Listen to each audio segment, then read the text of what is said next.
Welcome, fans of the happiest card game on earth. My name's John T. You're in the Inkwell. This is part 1 in a 3-part series taking a look at the starter decks for the first chapter of Disney Lorcana. We'll be taking a look at each deck, what's in it, the key components and gameplay style of it, and what it wants you to do with it. We're going to start with the Amber Amethyst deck, headed up by Moana of Montanui and Mickey Mouse Wayward Sorcerer. This deck is arguably the easiest of the 3 starters to pilot, and in a world where you're only playing against the other starter decks is possibly the strongest of the 3. It boils down to the core mechanics of the game, getting characters out, turning them sideways for questing, and just overrunning your opponents before they can really catch up and do anything about it. The deck itself doesn't really have a core play line other than you're just going to be playing as many characters as possible and getting them questing, overrunning the board with small but multiple characters before your opponent can respond. But there are a few key combos in the deck that are going to help you do that. First of all, let's take a look at the box characters. Moana of Montanui is a 5-costed inkable 1/6 for 3 lore, storyborn hero princess with the ability We Can Fix It.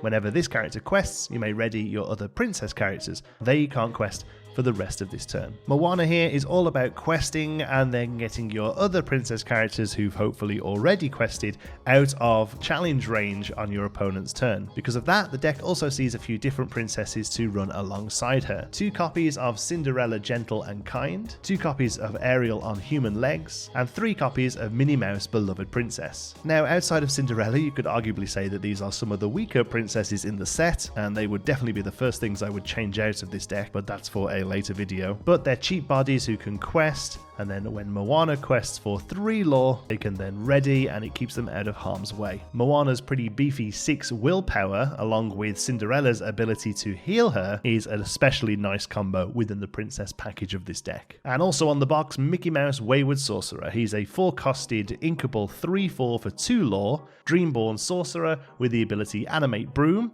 paying 1 less to play Broom characters, and Careless Worker. Whenever one of your Broom characters is banished in a challenge, you may return that card to your hand. Whilst this combo is a little less consistent, having just a single copy of Mickey and 3 copies of Magic Broom, it's still going to be one of the key points of the deck. Magic Broom is a 2-costed 2/2 for 1 lore and the ability Sweep. When you play this character, you may shuffle a card from any discard pile into its player's deck. The ability itself here isn't really what we're looking at though, it's more the fact that you can recurse these brooms with Mickey on the board. Whilst Mickey does have 2 lore when he quests, and that's nothing to be sniffed at, you're really going to want to hold him back and let the brooms do the work. This deck contains 0 targeted removal, so your brooms swinging into things along with the evasive and rust package that we'll look at in a moment are pretty much the only way you're going to have to deal with your opponent's board. Saying that, this deck is almost solitaire. You're going to be paying less attention to your opponent's board and more attention on just playing your own characters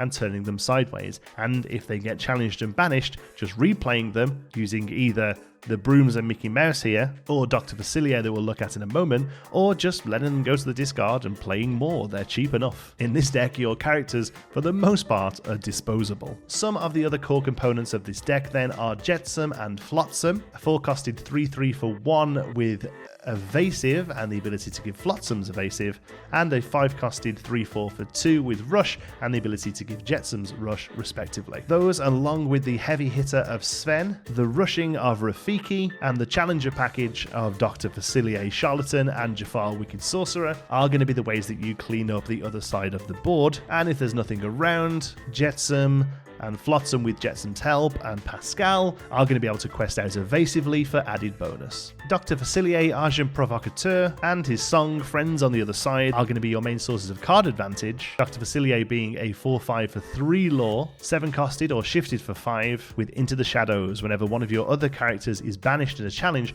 you may return that card to your hand. A really huge card that if you can get out and get it to stick is just going to provide even more value. All of this is then backed up with a whole host of cheap to play characters such as Olaf, Stitch, Hey Hey, and Yzma, who are going to be able to fill up the board before your opponents can even blink. The biggest weakness of this deck is going to be anything that can do AoE damage, such as Tinkerbell Giant Fairy or Grab Your Sword. Seeing as Tinkerbell Giant Fairy doesn't appear at all and Grab Your Sword is a single copy in the starter decks, if you are playing in a starter deck tournament, it's going to be something you really just don't have to worry about. But once those launch tournaments are done and you then move into organized play and people are opening packs and buying singles and filling out their decks, you may find that the early lead you take with this game ends up stalling out as your opponent starts to get answers. But if you're anything like me, there is nothing more fun than just playing loads of characters, turning them sideways and not really worrying about what your opponent is trying to do. In a later video, we'll look at souping this deck up a little bit, cutting away some of the chaff and fleshing out some of its core components, such as the Princess Matters themes with Moana. So if you're not already subscribed, make sure you hit the little button there so you don't miss that. Thank you so much for watching. I've been John C. You've been in the Inkwell. Till the next one, be good.